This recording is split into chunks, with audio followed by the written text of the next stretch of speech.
America का तैयारा बरदार बहरी जहाज अब्राहम लिंकन, ये वो नाम है जो पिछले कई दिन से आप सुन रहे होंगे। लेकिन क्या आप जानते हैं कि अब्राहम लिंकन आखिर क्या बला है? इसके साथ कौन-कौन से इंटरसेप्टर सफ़र करते हैं? कितनी सबमरीन्स होती हैं? इस पर कितने लड़ाका तैयारे होते हैं? और कौन-कौन से मिसाइल नस्ब किए जाते हैं? आमिर रज़ा से बात करते हैं। आमिर भाई, अब्राहम लिंकन का नाम तो पिछले कई दिन से हम सुन रहे हैं। हम ये कह क्या भी रहे बला हैं, है? तुम बोल ये रहे क्या हो। बला है? ज़रा हमारे नाज़रीन को अच्छा, बताइए। ये पहली बात तो ये है, मेरा भी कंसेप्ट यही था कि ये एक जहाज़ है जिस पर एक डेक है, रनवे बना हुआ है और उसके ऊपर से जहाज़ फ्लाई करते हैं। लेकिन अब्राहम लिंकन जब गया तो इसके बारे में ये कहा जा रहा है कि ये एक बड़ा जंगी बहरी बेड़ा बन गया है, यानी इसके साथ और ग्रुप में भी जहाज़ों को शामिल कर दिया गया है और ये एक पूरी जंगी तैयारी के साथ पहुंच रहा है। अब इसमें कौन कौन से जहाज़ों को शामिल किया गया है, अगर मैं आपको उनकी तादाद बताऊं, सबसे पहले मैं आपसे अगर कहते हैं तो आपको बताता हूं कि इसके साथ दो जो है सबमरीन चलती हैं। एक का नाम डकोटा है जी और एक का जॉर्जिया है। ये दोनों सबमरीन जो हैं टोमाहॉक मिसाइल, जो कि अमेरिका का सबसे लेटेस्ट वर्जन मिसाइल है, वो मौजूद है। तो ये सबमरीन जो हैं इस जहाज़ की हिफाजत के लिए होती सही। हैं। इस पर इस पर तो 70 के करीब, जो 60 से 70 के करीब जो हैं F-35 मौजूद हैं। ये मैं पहले भी बता चुका था कि 7 से 8,000 लोग जो हैं इस पर होते हैं। लेकिन इस जहाज़ के साथ और कौन कौन से जहाज़ जाते हैं, अगर आप मुझे इजाज़त दें तो जी, मैं जी, आपको बिल्कुल, पढ़ के बिल्कुल। सुना देता हूँ। इसके साथ गाइडेड मिसाइल डिस्ट्रॉयर्स होते हैं। ये कश्तियाँ हैं जो गाइडेड मिसाइल का रास्ता रोकती हैं, यानी जो गाइडेड मिसाइल किसी भी मुल्क, दुश्मन मुल्क की तरफ से आएगा, ईरान या चाइना या रशिया, ये कश्तियाँ सबसे पहले उसको इंटरसेप्ट करेंगी।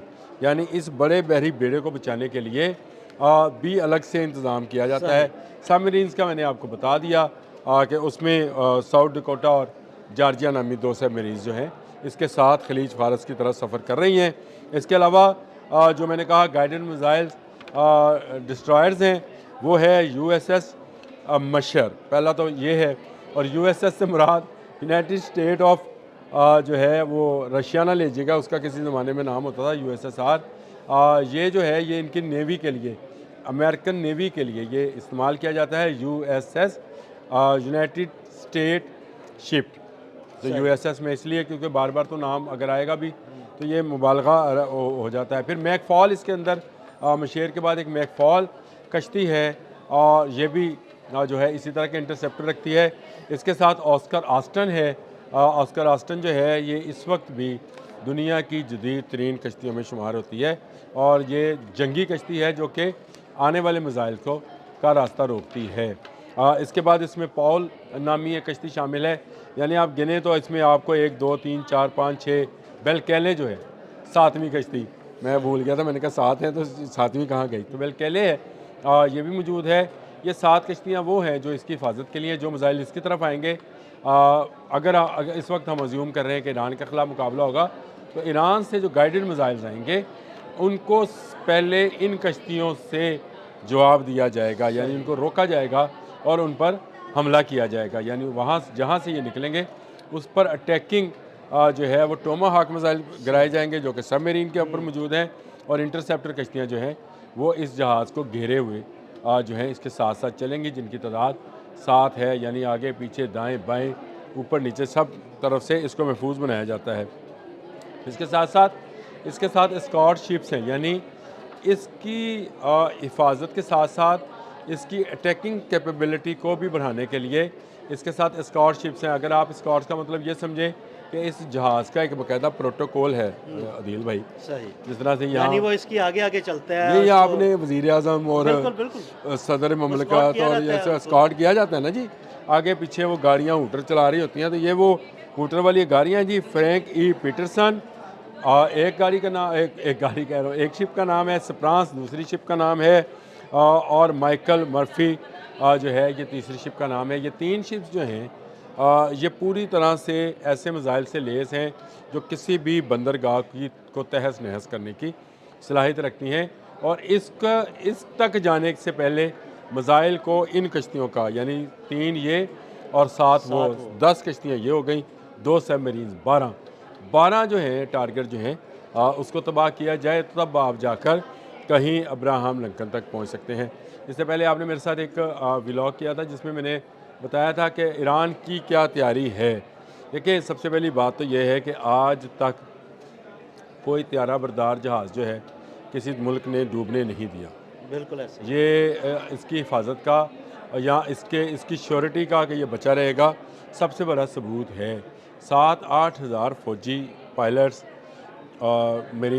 मरीन्स इनको फ़ौजी बोलते हैं, वो इस पर तैनात होते हैं, टेक्नीशियंस हैं, इंजीनियर्स हैं। तो ये देखा जाए तो किसी भी मुल्क का सबसे बड़ा फ़ौजी एसेट होता है। ये समंदर के अंदर पानी के ऊपर तैरता हुआ एक पूरा आप शहर, इसको पूरा शहर है। पूरा शहर कह लें, पूरा या फ़िज़ाई अड्डा जो पानी पे तैर रहा है। फ़ज़ाई अड्डा है ये कह लें, या फ़ौजी अड्डा है, हाँ, पूरी इसको एक ये एयर कह लें, बेस कह लें एयर जो बेस पानी कह पे लें। तैर रही है। आप इसको जो मर्ज़ी नाम ले दें, ये एक ऐसी जगह, ऐसी चीज़ है जिसका जवाब जो है दुनिया के तरक्की याफ्ता ममालिक के पास भी नहीं है। लेकिन ये भी बात नहीं है कि कुछ चीज़ एक दफ़ा नहीं हुई तो अगली दफ़ा नहीं हो सकती। नामुमकिनात में से कोई चीज़ नहीं है। ये स्ट्रेटजी पर है, इलेक्ट्रॉनिक वारफेयर पे है, कौन किसके मिसाइल को कहाँ पर इंटरसेप्ट कर सकता है और कहाँ पर अपना मिसाइल गाइडेड कर सकता है। सिस्टम्स क्या हैं, सिस्टम इस्तेमाल कैसे किया जा रहा है, ये इस पर है। लेकिन मैंने कहा कि इसके बारे में कि अब्राहम लिंकन सिर्फ एक जहाज़ नहीं है, ये पूरा एक ख़ानदान है और ये पूरे ख़ानदान में पनडुब्बियाँ भी हैं, इंटरसेप्टर्स कश्तियाँ भी हैं और इसकी स्कॉट कश्तियाँ भी हैं जो इसकी हिफाजत के लिए मौजूद हैं। तो ये पूरा स्कॉट जो है इस वक्त खलीज फ़ारस की तरफ गामज़न है और आने वाले चंद घंटों में ये ख़बर आ जाएगी आपके पास। कल तक शायद ये खलीज फ़ारस में पहुँच जाए और उसके बाद ईरान पर हमले का ख़तरा है। बहुत शुक्रिया आमिर रज़ा जी। बिल्कुल, आमिर रज़ा ने बड़ी तफसील के साथ आपको अब्राहम लिंकन के बारे में बताया और ये भी बताया कि ये सिर्फ़ एक तैयारा बरदार बहरी जहाज़ नहीं बल्कि इसके साथ एक पूरा ख़ानदान सफ़र करता है। अदील अहमद और आमिर रज़ा को इजाज़त दीजिएगा। अल्लाह हाफ़िज़। इससे पहले आपने मेरे साथ एक व्लॉग किया था जिसमें मैंने बताया था कि ईरान की क्या तैयारी है।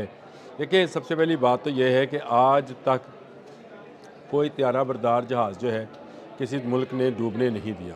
बिल्कुल ऐसे ही। ये इसकी हिफाजत का या इसकी श्योरिटी का कि ये बचा रहेगा सबसे बड़ा सबूत है। 7-8 हज़ार फ़ौजी पायलट्स, मरीन्स इनको फ़ौजी बोलते हैं, वो इस पर तैनात होते हैं, टेक्नीशियंस हैं, इंजीनियर्स हैं।